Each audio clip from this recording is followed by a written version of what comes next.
Madame, Monsieur, bonsoir et bienvenue. Voici les titres de ce journal. Ibrahim Khalil Touré est un jeune concepteur de masques contemporains.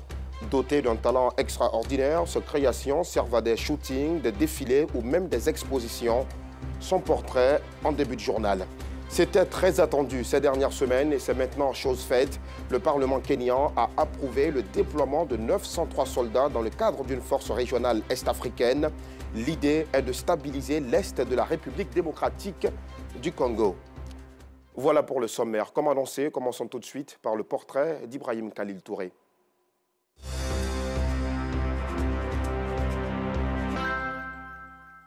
Il a 24 ans et regorge d'un talent remarquable dans le domaine de l'art. Lui, c'est Ibrahim Khalil Touré, un concepteur de masques contemporains, des masques démystifiés et sans réel pouvoir certes, utilisés pour des shootings, des défilés, des expositions et dans la décoration. Mais comment ce jeune homme s'y prend-il? Découvrons ensemble le portrait de l'artiste qui a l'art au bout des doigts avec Bintou Pekele.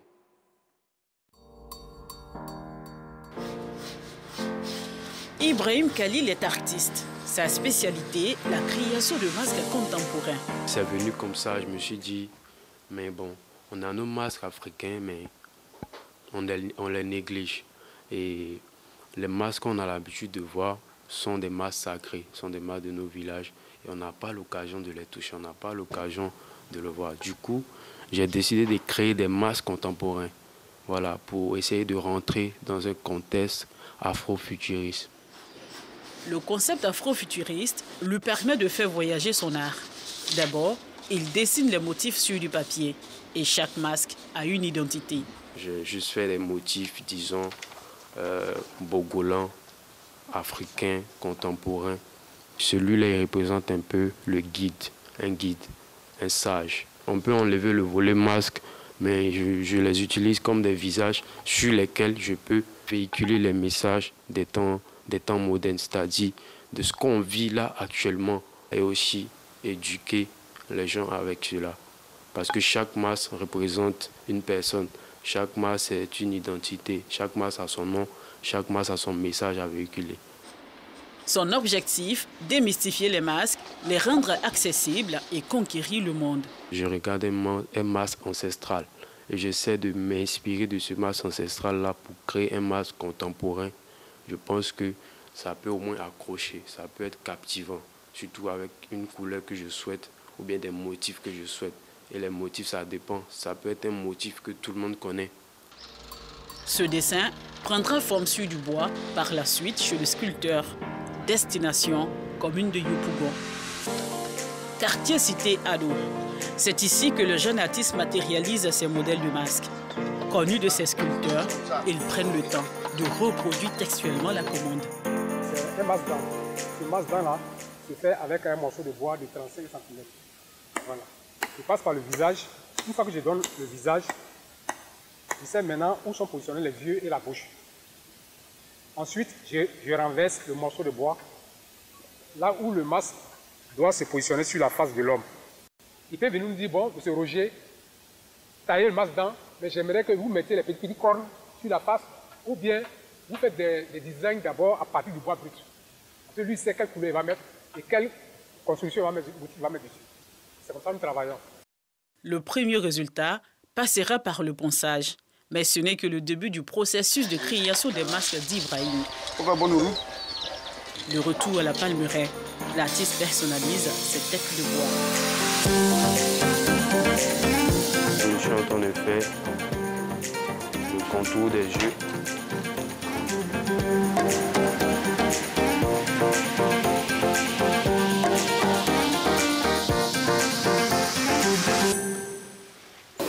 Vous voyez déjà. Mes outils de travail, en premier lieu, il y a la poudre de bois ébène, parce que je ne peux pas travailler sans ça. C'est grâce à ça qu'on arrive à identifier tous mes masques. Il y a la colle que je prends. Et un masque peut porter plusieurs symboles. Ça, c'est un symbole Adinkra. C'est un symbole Akan. Voilà, un symbole Akan. On connaît les Akans, ils sont entre la Côte d'Ivoire et le Ghana. Et là, on peut voir, par exemple, ici sur le visage, un symbole égyptien. C'est ce brassage culturel-là, ce mélange symbole-là, c'est ce qui donne tous ces résultats-là en fait. Au bout d'une heure, le jeune artiste termine son masque contemporain. À la salle d'exposition, plusieurs modèles. Ces masques peuvent être utilisés comme des objets de décoration d'intérieur et d'extérieur. Wilfred, son ami, est entrepreneur de l'immobilier. Il en utilise pour les maisons de ses amis. Alors avec les masques qu'on a, j'ai une panoplie de choix. Les clients sont beaucoup des étrangers. On insiste à ce que voilà, ils puissent posséder soit un tableau ou des masques chez eux. Je trouve que ces œuvres sont magnifiques. Ça sort de l'ordinaire. Et les produits finis d'Ibrahim font déjà le tour du monde. Pour des défilés,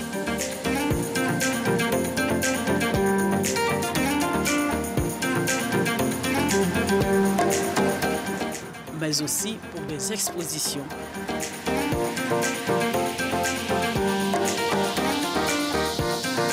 À 24 ans, Ibrahim Kali diversifie ses créations. Ses masques sont imprimés sur des coques de téléphone, en partenariat à l'international. Et le jeune artiste n'a pas encore dit son dernier mot. Elle vise l'Amérique, grand marché de l'art. En attendant, Ibrahim Khalil fait la une du magazine, shooting et fait voyager son art.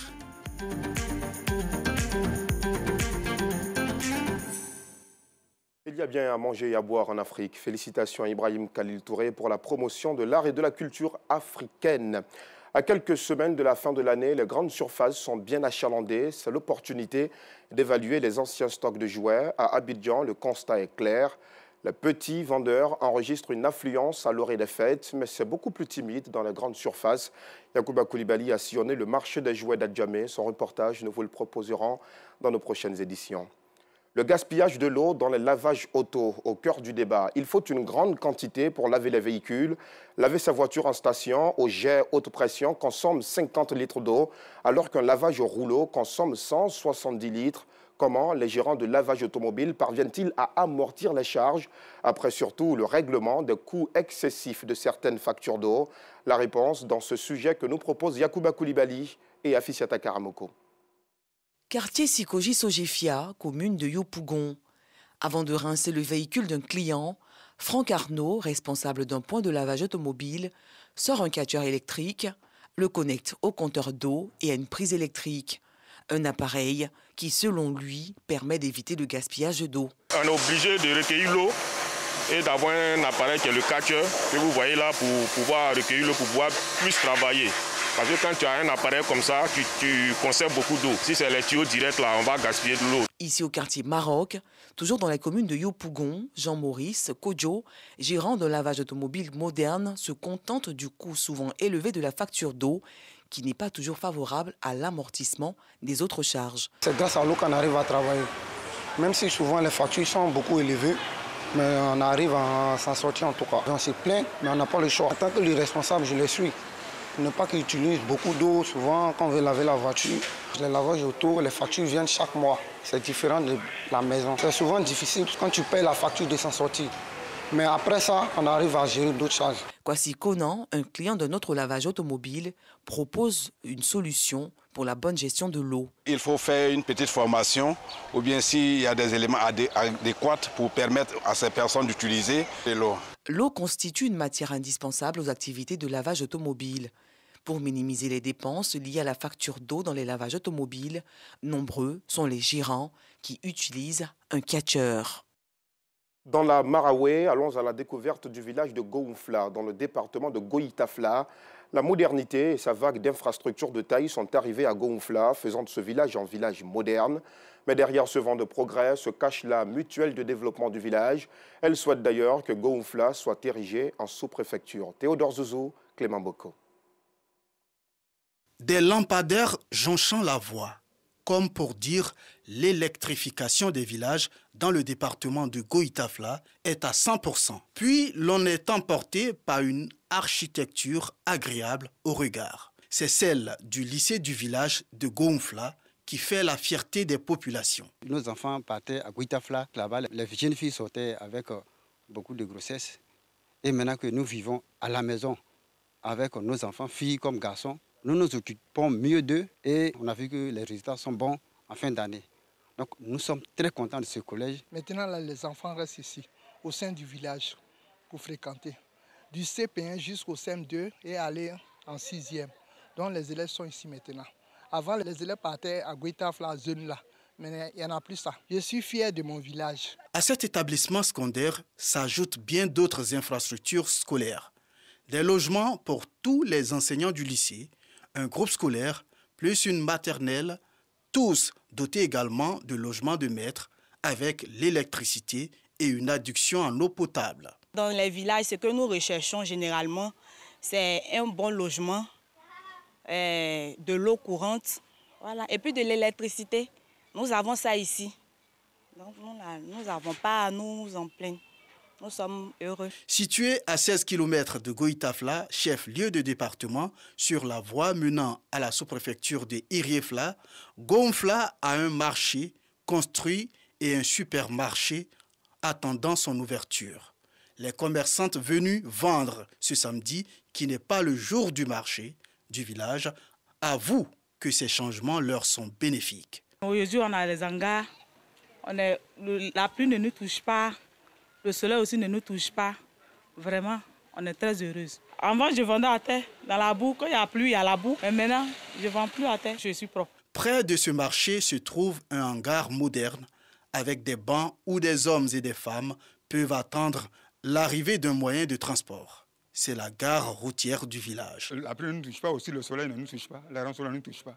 On est à l'aise à la gare ici. Ici, il y a la protection, et puis le village est très grand, c'est très bien placé, c'est bien situé, un grand carrefour.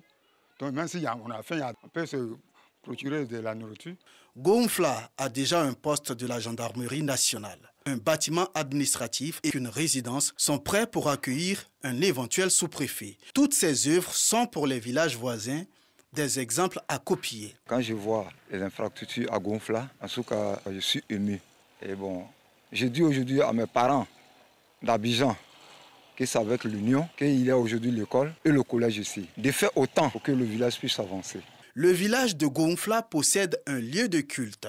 Toutes ces infrastructures qui lui donnent un nouveau visage sont à l'actif de sa mutuelle de développement avec à sa tête l'ex-député Lucien Gomibi Zaouli. Ici à Gonfla, la seule chose qu'il faut savoir, c'est que tout le monde est uni. Il n'y a pas de division ici à Gonfla. Il n'y a pas de mésentente entre les cadres. Tous les cadres riment dans le même sens et nous sommes heureux de vivre comme ça. Il faudrait que l'État regarde notre développement, nous aide à réaliser certaines infrastructures. Je voudrais également la présence physique de l'administration à Gonfla. La cohésion, l'union des fils et des cadres, l'entente et la paix sont le socle du progrès de Gonfla.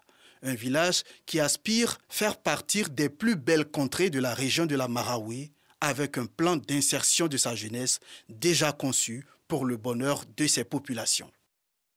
Après la Marawi, revenons un tout petit peu à Abidjan. À travers le rire et la danse, Performance Communication du producteur José Amessan fait la promotion de la cohésion sociale. Le festival 100% Rire et Danse a déposé ses valises au quartier Marie-Corée de Marcory.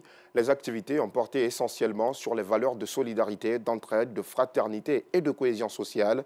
À l'occasion, une centaine de familles ont d'ailleurs reçu des vivres. Yacouba Koulibaly, Ido Georgette Fofana.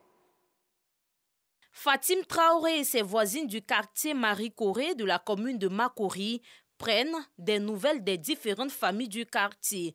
Un geste pour témoigner l'élan de solidarité qui prévaut entre elles. Dans l'optique de valoriser la coexistence pacifique intercommunautaire, Performance Communication, chapeautée par Serge José Amessan, a organisé le festival 100% Rire et Danse au quartier Marie-Corée de Makori pour promouvoir les valeurs de solidarité, d'entraide, de fraternité et de cohésion sociale.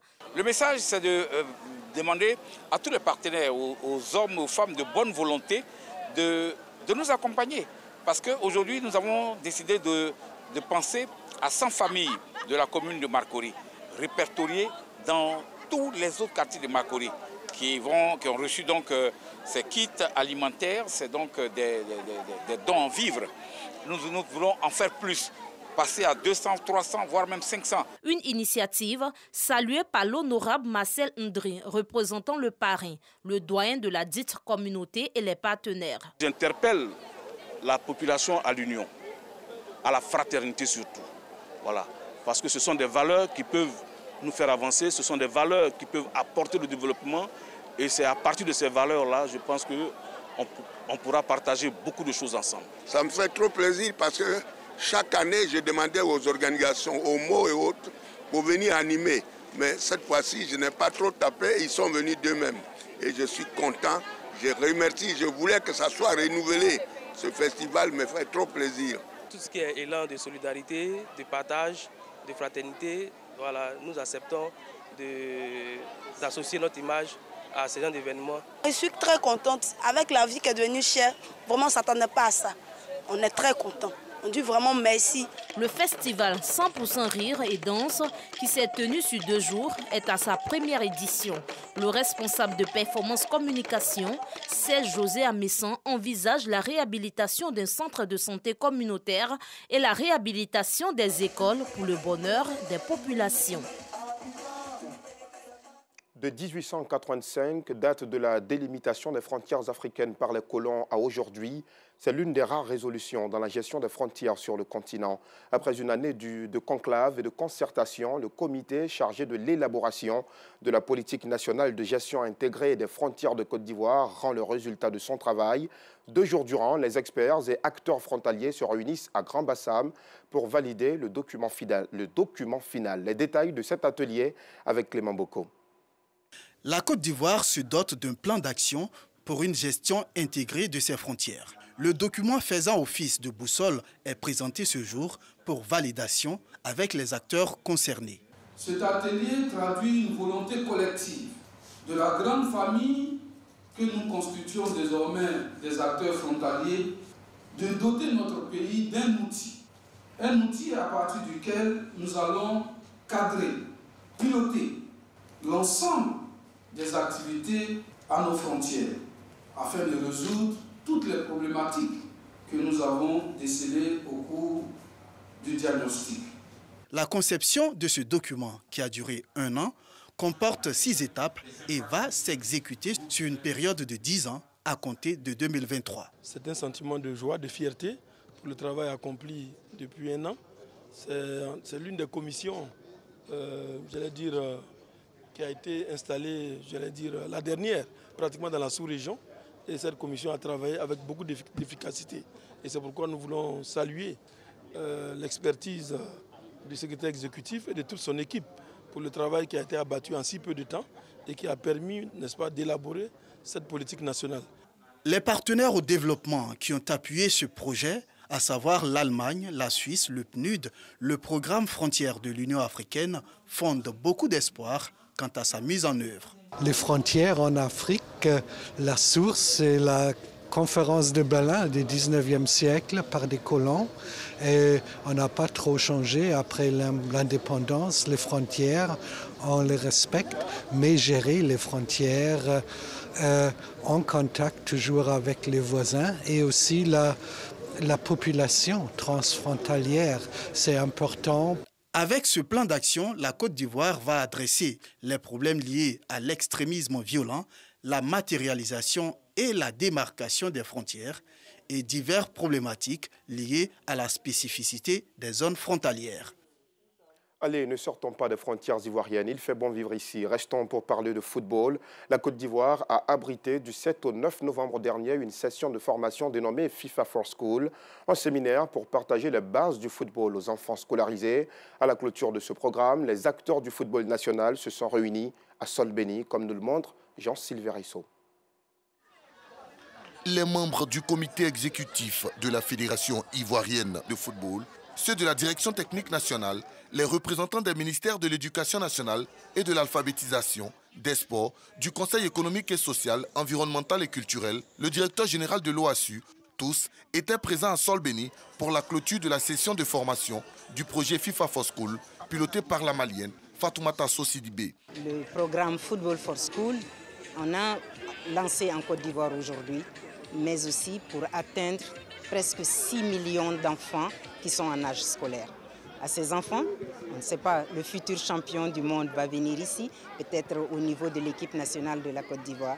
c'est pour leur apprendre quelles sont les valeurs de la communication, les valeurs du respect de soi, l'humilité, le fair play, et aussi pour leur apprendre les techniques de foot, comment faire une passe, comment faire un dribble, etc. Le président de la FIFA, Yacine Idriss Diallo, s'est réjoui de ce projet qu'il a toujours annoncé. Pour nous, la jeunesse est le cœur de notre projet. Quand vous êtes dans un pays, quand vous êtes dans une fonction à l'instant T, ne regardez pas ce que vous êtes. Regardez ce que vous allez laisser aux générations futures. C'est ça qui est important. Et c'est ce que nous essayons de faire avec le programme lié à la jeunesse. Les enfants n'ont eu aucune peine à mettre en application les cours qu'ils ont reçus lors de cette session de formation. Ce sont au total 300 enfants dirigés par 65 encadreurs qui ont bénéficié de ce projet. Nous vous le disions en titre, c'était très attendu ces dernières semaines et c'est maintenant chose faite. Le Parlement kényan a approuvé le déploiement de 903 soldats dans le cadre d'une force régionale est-africaine. L'idée est de stabiliser l'est de la RDC en proie à de nombreux groupes armés dont les rebelles du M23. C'est la fin de cette édition, préparée par les équipes techniques et de rédaction. Merci de nous avoir suivis. Anicette Konan Blessing est aux commandes à 12h30 demain, à 19h30. Je viendrai chez vous pour clore la semaine et annoncer le week-end. Bonne soirée.